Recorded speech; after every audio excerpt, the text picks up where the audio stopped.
All right, it's early in the morning. Let's make some analysis. Let's make some money. Let's do some analysis on different pairs. Like turatangirana na gold. Dushaka ko dukora analysis kuri gold n'izindi currencies zitandukanye. Then tumenye say how much are we going to make this week? Is it a good week for trading? The good thing is, cyangwa se good news is, iki cyumweru it's a good, better week. Twihuse like urabona ejo hashize twagize bank holiday, niyo mpamvu uzasanga akenshi like nk'ubu ngubu this was the move of yesterday.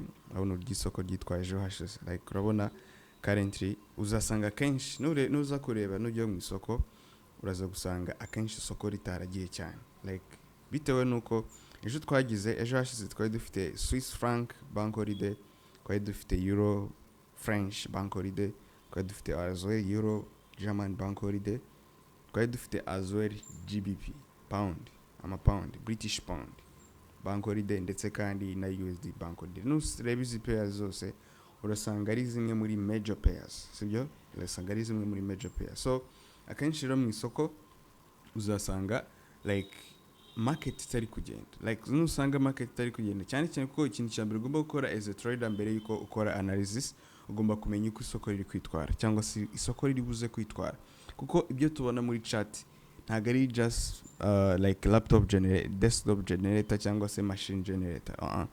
This is what ni biba biri kuba hanze ku isi, sibyo? Like muri economies ntabwo just ari ibintu bizona gusa, niba biri kuba muri economy y'isi. So uburyo bigenda hano like uzasanga impact yabaye hanze ku isi twe tubibona mu buryo buri graphical, sibyo? As a trader agomba kumenya icyo kintu, like ugomba kumenya aho charts zituruka. Kurebye currently igiciro cya gold, nureba no kuri Google asanga igiciro cya gold currently ari uko nguko kimeze. Nureba kuri GBP USD n'izindi nyinshi zitandukanye uraza kureba ariko bimeze. So nusanga rero impamvu tudakunda gutradinga bank holidays, urabona nk'ubu ngubu ino move like urabona uko market imeze hano, sibyo? Urabona uburyo imeze, like market ntago yavuye ahiri yesterday, ntago yagurishije nta nubwo yaguze, kandi as a trader dukorera amafaranga either isoko riri kutagaciro riri kugurisha cyangwa se isoko riri kuzamura agaciro like riri kugura, sibyo? So if the market is not buying or selling, nta mpamvu yo kwinjira mu isoko. Kandi bishatse kuvuga yuko niba dufite bank holidays bivuze ngo zino banks, ano banks akomeye, like zino banks zimuvinga izi major currencies dufite ntago ziba ziri active, ntago ziba ziri gukora. So big like ngubwo big transactions ntago ziba ziri kubaho mu isoko, I mean muri banks ziremereye like central banks n'izindi. So which is to simply mean yuko at that point ntabwo isoko ryaba riri kuvaho riri, sibyo? Ntago ryaba riri kuvaho riri, ntago like tuzaba dufite buys cyangwa se sells, like it will be constant, ibiciro bizaba biri constant, it will be a stable day, niko dukunze kubyita as a trade. So rero like currently niba twari dufite news yesterday, niyo mpamvu wasanze like ntago isoko riri kumuvinga, warigiye usanga utawinjira muri market, ntago wanje gukora analysis, ntago wanje kumenya ese like dufite news bwoko ki. Ikintu cya mbere ugomba gukora mbere yuko winjira mu isoko, just make sure you are informed regarding like how hanze ku isi bimeze gute, sibyo? Ugomba kubanza gufungura Forex Factory kuko niyo this is the site dukoresha Forex Factory, niyo twifashisha muri analysis, niyo twifashisha mu gukora fundamental analysis. Ko as a trader ntagomba kuvuga ati ngewe ntago nita kuri news, icyo ngomba kureba ni ni technical analysis, but ntago wakora technical analysis utazi niba isoko ribuze kugenda. Like nk'ubu ngubu hari umuntu wa trading the gold ejo hashize, but isoko ryagumye riri, he or she was frustrated without knowing what's going on. Like this was the reason, because the bank holiday kuri major pairs, so there was no reason to trade, sibyo?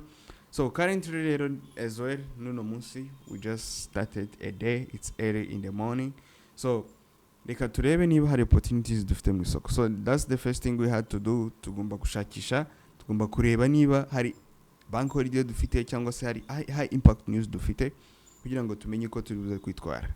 Turebye neza nejo ko at least ugomba kureba no munsi ndetse nejo hagiye kuza, kugira ngo at least umenye niba ese bibaye ngombwa yuko trade idahitinga target yawe ejo bizaba bimeze bite, sibyo? So I will have to look for my today and at least tomorrow. So ejo ndabona mfite high impact news kuri Australian dollar na NSD. These are not that much impactful cyane. So yep, reka dukomeze. We are good to go. So first second thing you have to do, kuko maze kumenya neza yuko nta bank holiday mfite uyu munsi, isoko ryawe riri free to move. Urabibona itandukaniro rihari. Move y'uno munsi ni yingi, yejo hashize ni yingi, isoko ntabwo ryavuye riri kubera iki dufite bank holiday. Nawe ureba ibyakurikiyeho ku munsi utangiye. After today starts, reba uburyo isoko riri kugenda. Kubera iki? Today the market is open. Banks ziriho zifunguye. So which means transactions ziriho ziri kujya mbere, which means we have the right to enter in the market. Biri kumvikana. So igikurikira rero ni ukumenya ese direction dufite y'uwo munsi none iraza kugenda biti. Hari abantu bakunze gukora amakosa, usanga uri gukora analysis, ushaka gukora top down analysis, uri gushakisha trend lines muri higher time frame n'ibindi. Kuko niba uri day trader, you want to catch the move for the day. Ushaka gufata move y'umunsi. So ikikora ni ikintu kumenya aho direction ya candlestick yo munsi iri kwerekeza. Ni gute rero mbimenya? Hari indicator nkoresha ariyo 13 EMA. Urabona uburyo market iri ku rejectinga kuri 13 EMA. Uri kubibona as simple as this. Bivuze ngo uno munsi hari ikosa ndashobora gukora. Ntabwo ushobora gukora ikosa ryo kuza kugura. Kuko ni kangahe wabonye yuko market like daily candlestick yafunguye cyangwa se twageze at least half of the day iri bearish ngikaza gufunga iri bullish. It's impossible. So bivuze ngo niba iri bearish most of the time iraza kuba gufunga iri bearish. Ntabwo bikunze kubaho cyane yuko market iguhereza bullish within the half of the day and then ize gufunga umunsi iri bearish. Ntabwo bishoboka. So most of the time dushaka gufata catch you move, dushaka gufata move you moves, right? So then at that moment icyo turi buze gukora ni iki? We want to have the direction for the day. Dushaka kumenya aho umunsi uri kwerekeza, sibyo? So which means urabona yuko opportunity dufite nuko turi buze gushakisha sales opportunities. Kubera iki? Move y'umunsi dufite ni downtrend. Urabona yuko isoko riri kwerekeza, dufite candlestick momentum y'umunsi iri bearish, sibyo? Momentum y'umunsi iri bearish. So which means opportunity turi buze gushakisha muri uwo munsi nazo turi gushakisha sales opportunities, sibyo? Biri kumvikana, right? So as simple as this, turaza gushaka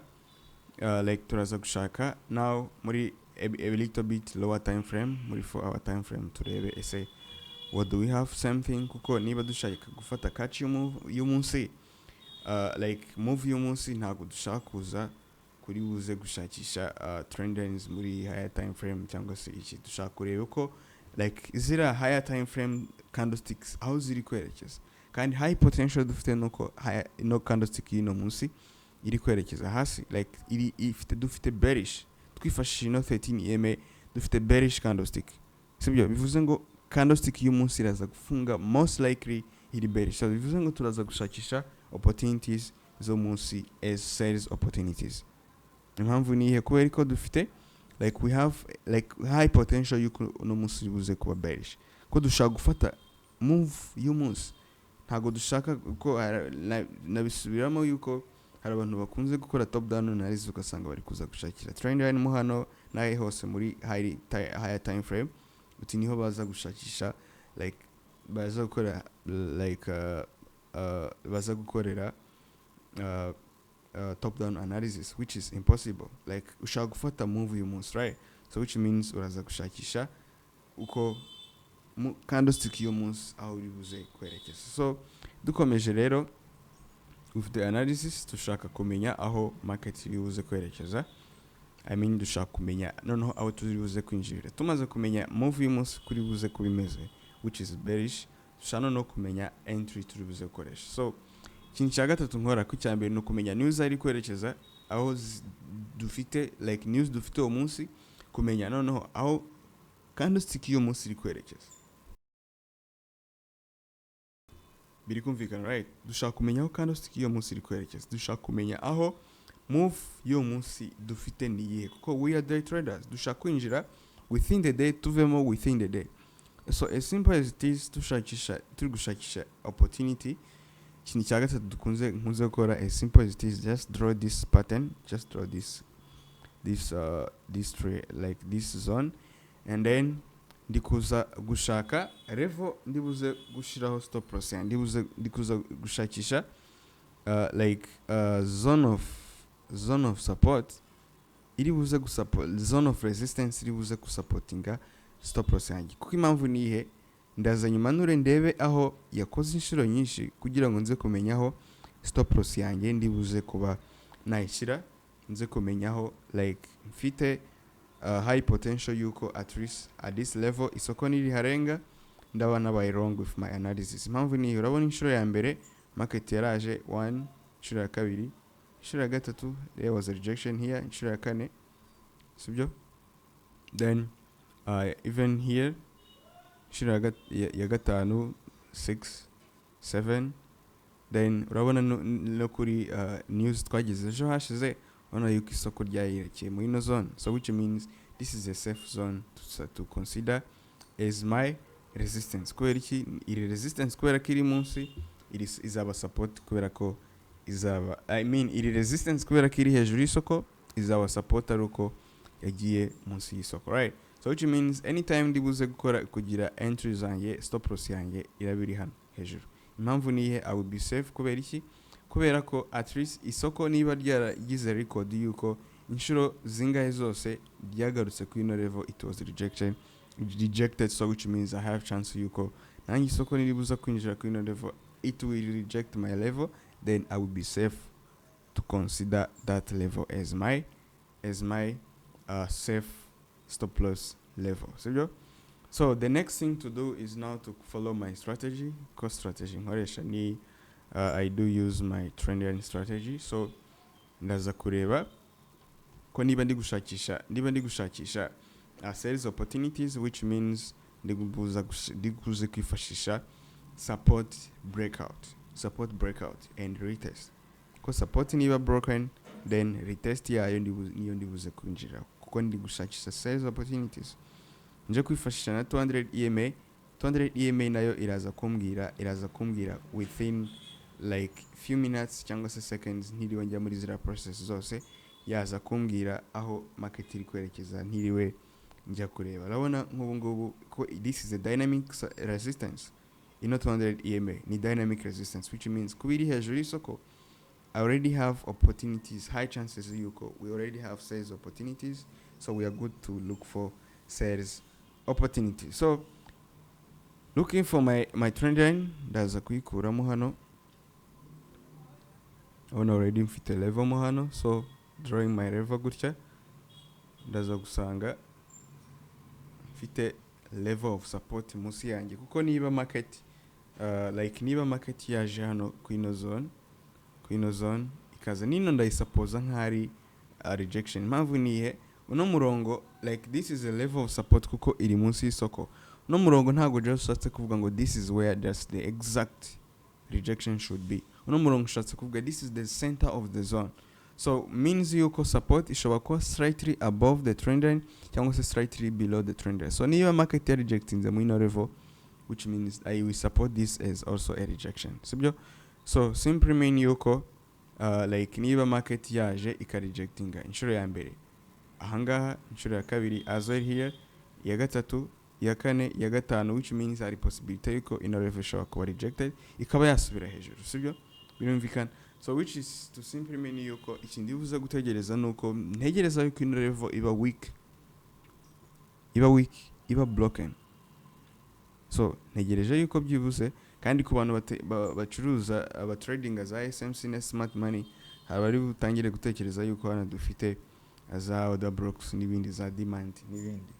So which is also wrong, kubera ko like whatever it is you have to consider market direction. Niba ufite downtrend, so which means you have to look for sales opportunities, sibyo? So ikintu nyine ni iki, to be safe, nshaka kubona zino levels zibaye invalid, so nshaka kubona nshaka kubona breakout ku ino zone igira zino level invalid, sibyo? Then mbone retest, ko retest nagomba kuba exactly to this trend line, kandi kuko navuze yuko like this zone is the center of the zone. Trend and banachi is the center of the zone. So which means zone iva kuri slightly above it, slightly below it. So nkeneye retest iza at least kuza kuri no level n'ubundi ikajya yama rejection to the downside. Ikindi nshobora no considera 13 EMA yanjye nka suppose yuko retest ishobora kuza kuba around this zone, this level, like this level kuri 13 EMA, which is also like market niza ika breaking hano munsi ndaba mfite zone eshatu zishobora kunkingira anytime I want to enter in a trade. Ndaba mfite zone ya mbere support ya resistance kuko isoko ryagiye munsi. Zone ya kabiri, this is dynamic 13 EMA ariro iraba yambanye dynamic support, I mean resistance iraba yagiye hejuru. Nino horizontal resistance. So bivuze ngo mfite 3 resistance levels. Harino dynamic resistance ariyo 13 EMA, harino 30, harino trend line ariyo diagonal support yabaye resistance. Uvuze ngo ndaba mfite diagonal resistance hano ndetse ndaba mfite na horizontal resistance zone hano, sibyo, which is simply a good trade, a good high probability trade kuko iraba yajyanye first of all na direction y'umunsi, direction, then kandi retest yanga iraza ko rejection yayo iraba yampaye nubundi confirmation yuko I have already broke out these levels. So ikisigaye nuko ntegereje kuba market ya targeting zino zone mano. So that's a clean analysis on gold. So because this is how you should do your top down analysis. So this is how you should do your top down analysis kuko hari amakosa benshi bakunze gukora, ugasanga uri gukora top down analysis, ugasanga ugiye gukora top down analysis, ugasanga uri guca trend lines muri higher time frame. Sibyo icyo ukora muri higher time frame, kuko niba uri mu day trader, like ushaka gufata move y'umunsi, you want to catch that move of the day, sibyo. So bivuze ngo ushaka kwinjira within the day, uvemo within the day. So niba ushaka kwinjira within the day, uvemo within the day, ntabwo ushaka kuza gushanya trend lines hano na hehe hose. Icyo ugomba gukora ahubwo ni ukumenya ese ntago ya candlestick y'umunsi iri at support level cyangwa se ntago ya candlestick y'umunsi iri at resistance level, kugira ngo utaza kwinjira buys when the candlestick y'umunsi iri at resistance, cyangwa se uze kwinjira sell when the candlestick y'umunsi iri at support. Nicyo kintu ugomba kumenya on the higher time frame, kuko top down analysis on the higher time frame, which is the daily time frame, ugomba kumenya aho direction y'umunsi iri kwerekeza. Kandi 13 EMA y'ubwayo irabikubwira aho direction y'umunsi iri kwerekeza, sibyo. You can simply see how it is clearly telling me that today we are going to be selling. Kubera iki rejection yabereho iri kwerekeza hasi. For you to know more, ugomba nubundi gukora practice kugira ngo umenye like top down analysis wifashishe 13 EMA, which I already have a course for that. Ushobora kujoininga community yanjye ukaba wagira like ukaba wabasha kubyumva neza, ukaba wabasha kubisobanukirwa. Go I already like noherezamo signals, noherezamo trade insights, like analysis nk'izi ngizi, ku buryo ubasha kuba wasobanukirwa, ku buryo ubasha kuba not only taking signals, niyo utazi gufata signals cyangwa se nko ku bantu bari gutangira, you can even be making money while running. Ko nkohereza signals nkubwira aho ikikora, I tell you what to do, everything. So ku buryo either uri gutangira cyangwa se either usanzwe uri mu intermediate, my trading community is good for you. So it's a learning hub. Learn as we make money. So alright, so dukomeje rero hano we have already saw an opportunity on gold. Cyo dusigaje no kumenya ese what is the right time to enter in this trade. Nugutegereza. The next thing is to wait for the setup to play out. Sibyo ugomba gutegereza market kaza kuri point of interest yawe, ubundi ukajya wakinjira mu isoko. Cyo dutegereza niki, market breaking in level ikajya yazamuka, n'ikindi ribuze kuzamukamo hano iri gukora cyo twise like pullback, kuko ntago ushaka kubona breakout ngo uhite utangira ngo selling. Mpamvu turi gushakisha pullback nuko iraba yakoze move enough move, kuko market ntago igenda nk'umurongo, it moves in series, like higher highs, higher lows, lower lows, lower highs, sibyo, something like that. So which means pullback turadukeneye iraba iri gukonfirma move the market structure, then tujye twakinjira mu isoko. So dukeneye kubona breakout, retest, then tukinjira mu isoko. As simple as this. So that's the analysis on gold. Ni bwo buryo, that's how you do your top down analysis. Top down analysis as a day trader, ntabwo ushaka gukora top down analysis ngo usange ngo ugiye kureba ugiye gushakisha trendlines muri higher time frame, sibyo?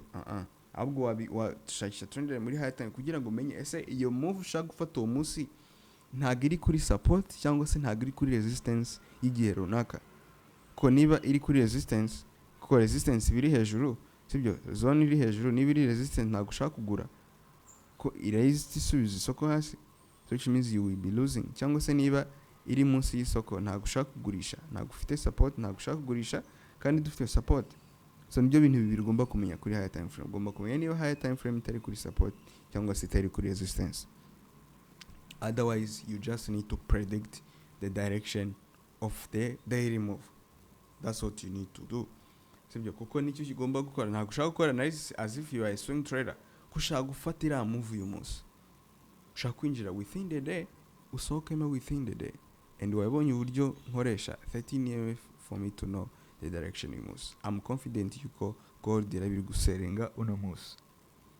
Very confident. Impamvu ni iyihe? Nuko you can clearly see even the market structure just like that. So that's the analysis on gold. So then katurebe on other pairs, katurebe kuzindi pairs, what do we have? Let's see, like on GBP USD. So katurebe what do we have on GBP USD?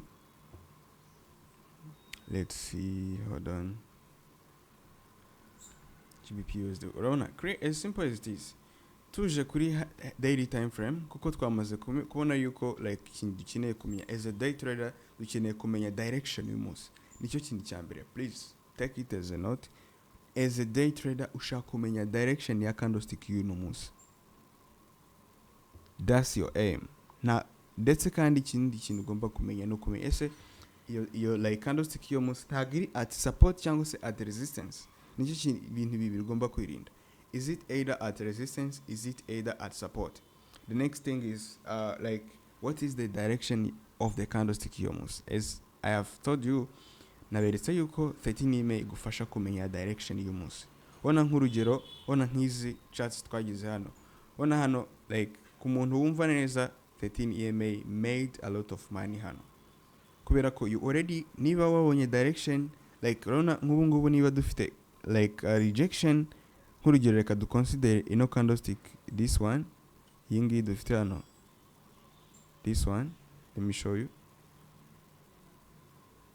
Ino candlestick dufite hano, uri kubibona hano, like urabona yuko like umuntu wumva neza 13 EMA arasobanukirwa neza, biramworohera cyane kuba like he made a lot of money here. Impamvu ni ihe wasobanukirwa yuko hano the market is already rejecting from 13 EMA, then igikurikiye ni iki, we are good to go for buy. So niyo wari kuza kubona opportunities zo kugurisha, you will be ignoring it. Kubera iki direction y'umunsi iri kukwereka yuko hano already dufite dynamic support munsi yacu, so potentially nuko direction y'umunsi iri kwerekeza. So ikindi wari gukora ni iki, nukwerekeza muri lower time frame ugashakisha opportunities zo kugura.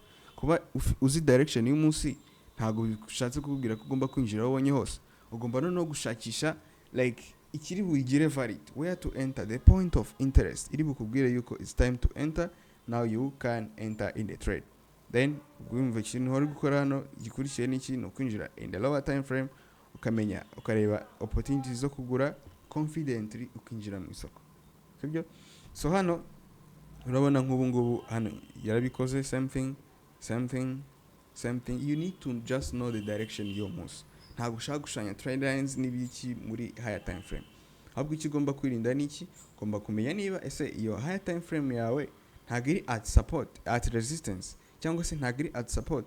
Kurabona nk'urugero nk'iyo uza kuvuga ati like daily time frame yanjye like nshaka kwinjira hano kandi ubona hari support, you are already at resistance. I mean you don't need to enter mu gihe daily higher time frame yawe iri kuri resistance cyangwa se iri kuri support. Nicyo kintu ugomba kwitaho, otherwise kumenya direction y'uwo munsi nicyo kintu ugomba kwitaho cyane, because icyo ukeneye niki, you need to know the direction of the day.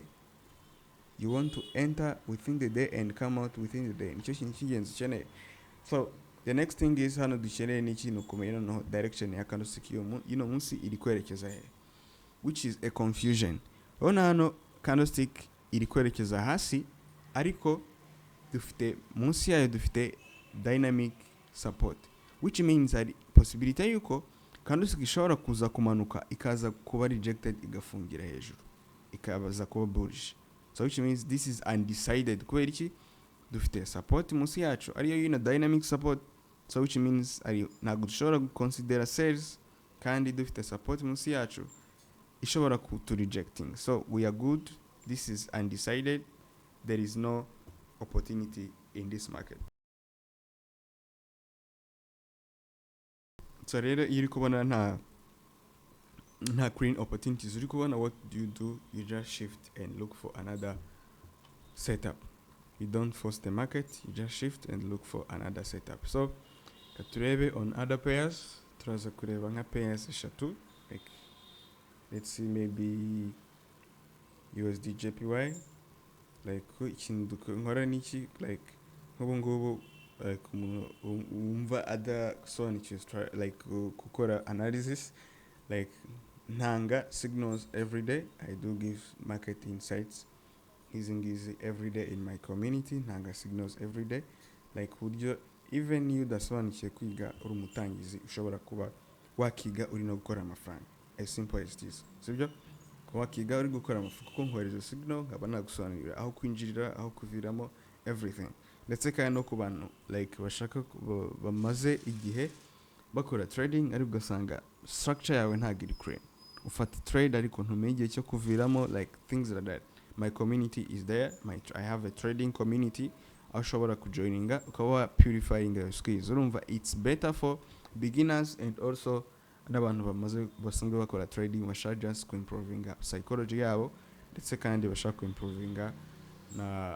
improving na skills set zo guhandling trade management. Sibyo as simple as this. Hano ntiriwe njya muri byinshi, ndabona yuko already nta direction dufite, kandi mu bintu tugomba gukora tugomba kumenya aho market iri kwerekeza. Sibyo kandi urabona dufite consolidation, nta buys nta sells. As simple as it is, nta opportunity dufite mu ino market. So turashakisha. Let's see, let's look for AUD,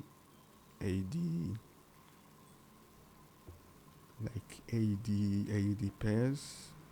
Let's see NSD USD.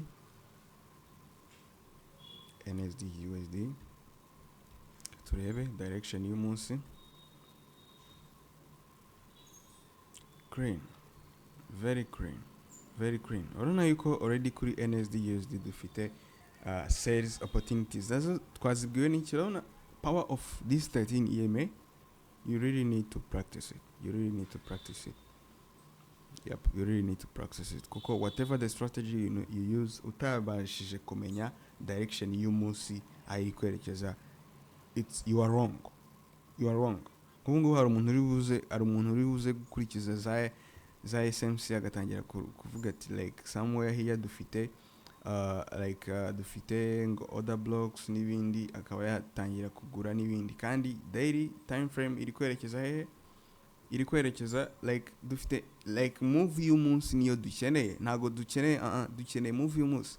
So niba daily candlestick imeze gutya, sibyo, like niba daily uze kureba no muri history zabanje, niba daily time frame like niba tugeze mu gicamunsi daily time frame iri kuzamuka, daily candlestick iri kwerekeza hejuru, biragoye yuko iriya candlestick iri buze gufunga iri bearish, kandi already twamaze kubona momentum yayo yuko iri bullish. Same thing here, niba momentum twamaze kubona ireshya gutya iri bearish, ndetse kandi tukaba dufite support hano, urabona dufite resistance hano hejuru. So which is to simply mean also dufite, urabona yuko dufite nino 13 EMA, which is also a support, a resistance for us. So urabona yuko it's a good sign yuko dufite direction y'umunsi. We have sales opportunities. Ugasanga ukoresha strategy ntabwo uyisobanukiwe, nubwo waba uyisobanukiwe ugasanga ntabwo uzi aho rose zituruka. Like abantu bakoresha nka za order blocks n'ibindi, ugasanga hano uri gushakisha ngo extreme, ngo order block n'ibindi, somewhere hano n'ibindi ntasobanukiwe neza, kandi ugasanga market ngo nigera hano urahita ukora iki, ngo like ngo what do you call it, ngo sniper entry kubundi gate. That's impossible. Already candlestick y'umunsi ifite like already candlestick y'umunsi dufite sell opportunity, like dufite momentum yo kugurisha. So biragoye yuko uri buze kubona candlestick yawe ngo ushaka kwinjira kuri sniper entry, ngo candlestick y'umunsi ngize kuri respecting ngo kuko ufite already the momentum is selling. Guturi bwimve yuko momentum iri buze guhinduka ngikaza gufunga iri bullish gutya, ntago bishoboka. It's impossible. Nugira amahirwe candlestick y'umunsi maybe ikaza gufunga itageze kuri stop loss yawe, which is impossible also. Maybe the next candlestick will be bullish. It's possible, maybe. But at the moment, kuza gushakisha sales opportunity, buys opportunities kuri NSD USD uno munsi, it's incredible. It's incredible. Like that's wrong. So same thing now. Namaze kumenya yuko mfite ndetse kandi no kumenya direction yawe, like kumenya niba ufite downtrend cyangwa se uptrend, biragufasha gusobanukirwa neza what to do in the market. Sibyo, kuko niba ufite downtrend ushaka kugurisha, niba ufite uptrend ushaka kugura. So chizeho 200 EMA yanjye. This is also a dynamic support or resistance. Hiriwe njya muri biriya narimvuyemo, like nshobora kumenya niba market iri kugurisha cyangwa se iri kugura. Ushaka kwifasha 200 EMA kugira ngo bimenye. So 200 EMA hari abantu bayikoresha nabi. These are not for analyzing, ntabwo uzikoresha nka strategy. These EMAs impamvu n'abantu bazumva nabi, EMAs uzifashisha kugira ngo like ukore purifications, ntabwo ari za analysis, ntabwo ari za strategy. Sibyo, uzifashisha kugira ngo ugire purifications, like ubashe gukora some adjustments on your strategy. Biri kumvikana, right? So same thing hano, niba namaze kumenya yuko mfite downtrend, noneho ndaza kurikiza strategy yanjye. Simple, just draw this level, then uyimanure urebe aho yakoze inshuro nyinshi. Which level did it respect inshuro nyinshi? Many times as possible. We want to go with the history. Niba market ya rejecting ze ahanga inshuro nyinshi, which is to simply mean yuko the same thing will happen in the future. This is a strong level of resistance. So anytime ndibuze kwinjira mu isoko ndamega show yuko stop loss yanjye at least biri hano hejuru.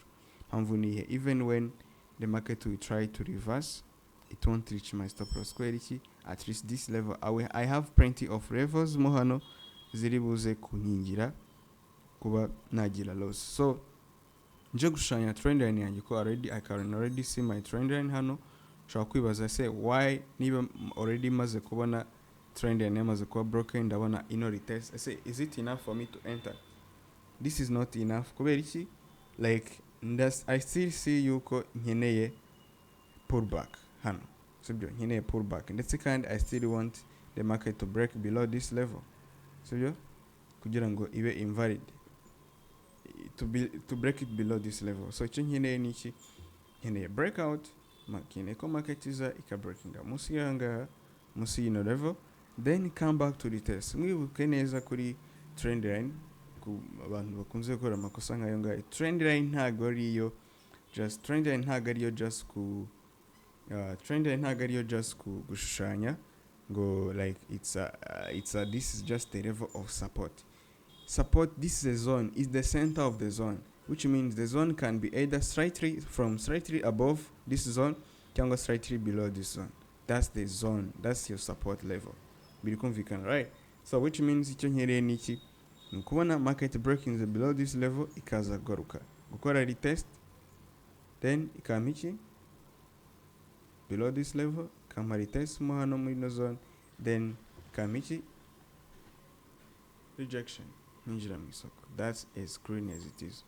Nanashizeho 13 EMA, nshobora kumenya naho nshobora kuza gutegereza retest zanjye, sibyo, then I will be good to go. So which means ninza kwinjira mu isoko, let's say yuko my trade will be here, my rejection will be around here, so stop loss yanjye iraba iri hano hejuru, then I target 1/2, cyangwa se market nimara like taking out this level, I will be out of the trade, as simple as it is. Impamvu ndashira stop loss yanjye hano hejuru nuko market ni decide kuzamuka ngo ijye hano hejuru, nta garuriro ikirakurikira niki, market irakomeza izamukira. So kugira ngo mpombe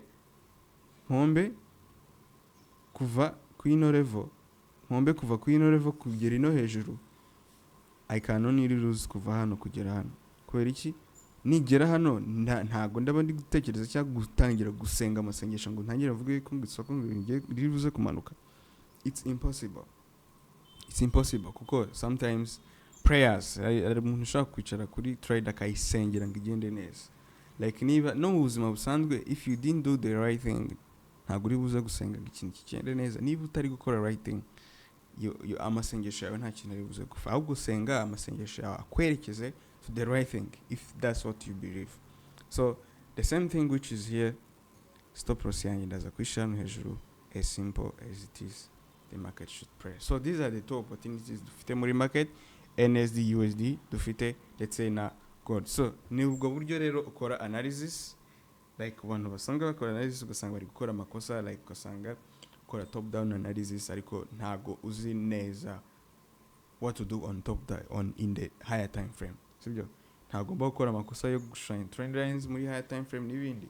Ugomba just kumenya yuko ukeneye just kumenya direction y'umunsi and catch that move. I have a trading community ushobora kujoininga, ukaba wamenya uburyo bwiza bwo gukora analysis, ukaba wagira take signals, ntanga signals buri munsi, ntanga market insights zigufasha kwiga, either you learn, make money as it is, waba uri mu beginner cyangwa se uri mu usanzwe gukora trading.